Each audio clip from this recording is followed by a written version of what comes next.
nosso convidado para a entrevista de hoje é o procurador Mário Sérgio Sobrinho. Doutor, recentemente o senhor esteve em Ubatuba participando de um evento do Ministério Público para promover esse conceito da justiça terapêutica. A pergunta inicial é exatamente essa. Este conceito tem se disseminado pelo Estado? Que notícias que o senhor traz acerca disso para nós aqui, doutor?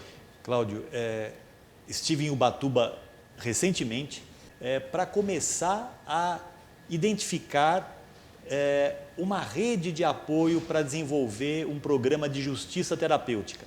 E isso tudo só ocorre em Ubatuba por iniciativa dos promotores, por iniciativa do juiz, por iniciativa dos advogados. Então eu estive lá com a promotora de justiça, a doutora Carolina Anson, tive também com o juiz Paulo Guilherme, e tive com o presidente da Ordem dos Advogados local, o doutor Márcio, e junto com os representantes da saúde pública local, junto com o pessoal dos grupos de mútua ajuda, Alcoólicos Anônimos, Narcóticos Anônimos, Amor Exigente, amigos de Al-Anon e de Naranon também, e juntos conseguimos, com a pauta do juiz, desenvolver essa primeira audiência em Ubatuba. Foi um momento muito gratificante, porque eles próprios conseguiram se organizar, identificando ali os parceiros e conseguiram, para atender cerca de 12 casos de pessoas que tinham problemas com álcool e drogas, e essas pessoas receberam a proposta e avaliaram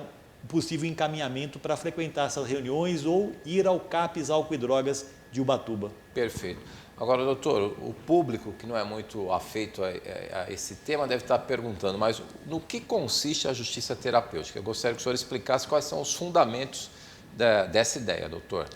Eu considero, Cláudio, que justiça terapêutica nada mais é do que essa aproximação do serviço de justiça, do sistema de justiça, com o serviço de saúde, para, de alguma maneira, olhar as pessoas que estão no sistema de justiça e têm problemas de abuso de álcool e outras drogas.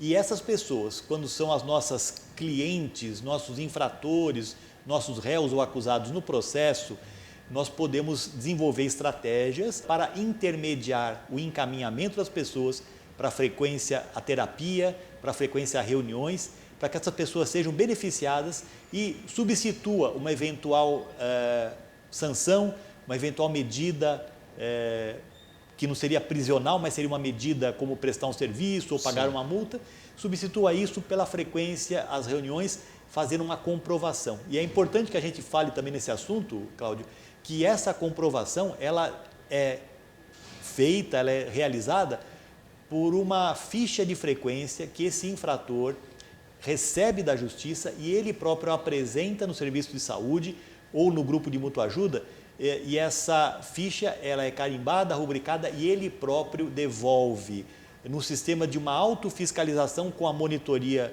judicial para comprovar que ele realmente satisfez aquela medida que ele se comprometeu a cumprir. Perfeito. Agora, doutor, quais são as evidências que levam o senhor a crer que determinados delitos têm interface com o fato da pessoa ser dependente de álcool ou outras drogas, no caso ilícitas? Existe embasamento científico para que essa afirmativa possa ser feita sem medo de errar? Nós recentemente tivemos um contato aqui em São Paulo com os promotores que atuam nas audiências de custódia e ali fica bem evidenciado que esse problema existe porque esse impacto do uso de substâncias ainda chega de alguma maneira perante o juiz, perante o promotor, o advogado, em razão da pessoa que se apresenta nessa audiência, muitas vezes está ainda sob ainda um efeito atenuado das substâncias que consumiu e se envolveu por uma situação qualquer num delito. Não que nós iremos alterar a natural ordem das coisas, mas oferecer para aquelas pessoas que estão no sistema de justiça, têm problemas claros com abuso de substâncias, que elas possam ter uma oportunidade de responder ao processo, sofrer a eventual sanção que mereçam e que a lei prevê, mas que não possam, só a sanção. Possam receber ajuda. Mesmo porque se não houver um trabalho nessa frente, né, da dependência, provavelmente o risco de reincidência seja grande. É isso que o senhor constata na realidade? Sem dúvida alguma. A gente que trabalha com os processos criminais e lê os prontuários dos presos, por exemplo, que estão solicitando progressão de regime, algum benefício, é muito frequente que nas entrevistas que eles fazem com o serviço de saúde, serviço social, psicológico, da unidade prisional, o histórico de abuso de álcool e droga surja e as evidências científicas mostram, Cláudio, que esse abuso ele se instala precocemente nas pessoas. Via de regra, aos 11, 12, 13, 14 anos é o tempo que começa. Então, quanto mais cedo houver prevenção às drogas, melhor.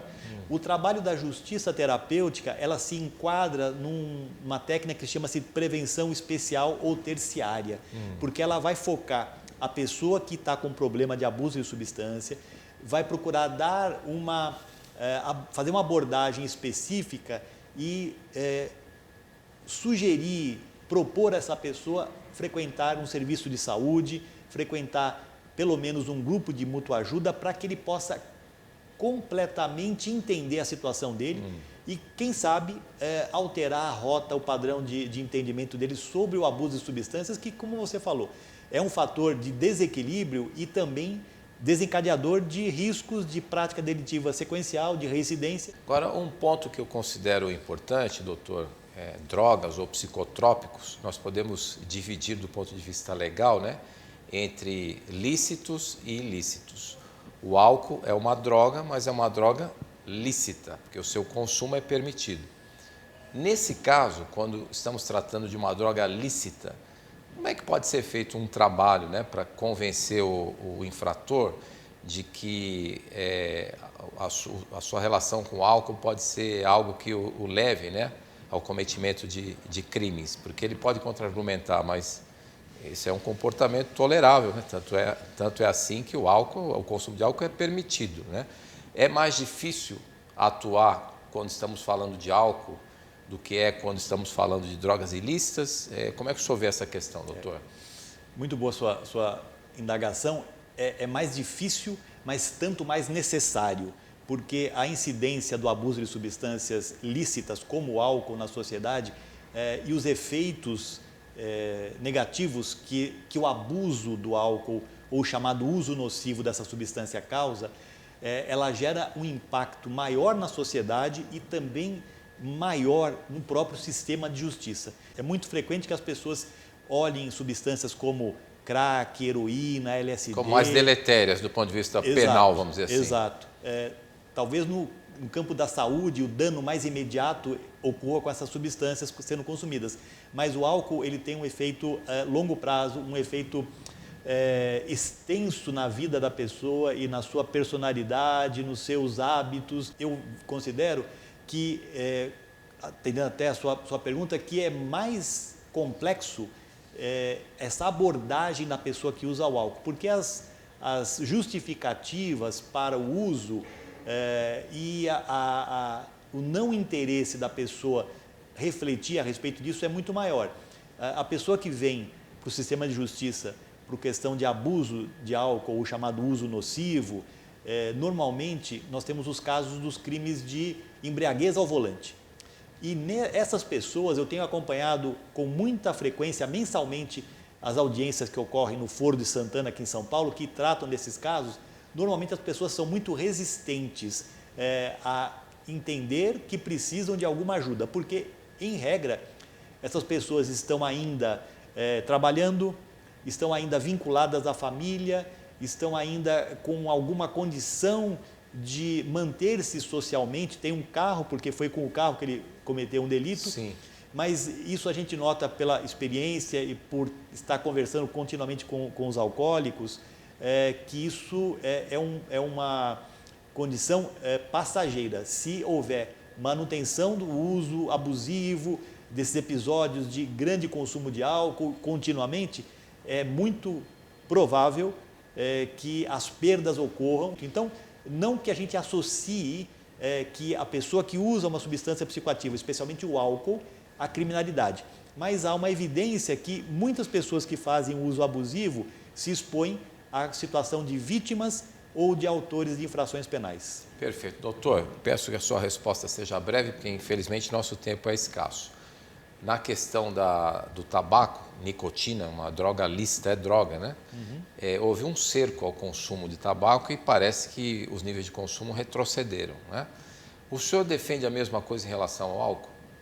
Cláudio, é importante que os promotores, que todos os nossos colegas do Ministério Público pensem na política brasileira do tabaco e dela tirem exemplos e orientações e boas práticas para pensar na questão do álcool. Redução do número de pontos de venda, redução dos horários de venda de álcool, por exemplo, efetiva fiscalização de entrega de álcool para pessoas, para adolescentes e crianças, seriam medidas que poderiam ser adotadas nas localidades, nas cidades, nos municípios, que reverteriam com certeza numa redução da exposição de pessoas a situações de risco e até, eu ouso dizer, uma redução de criminalidade.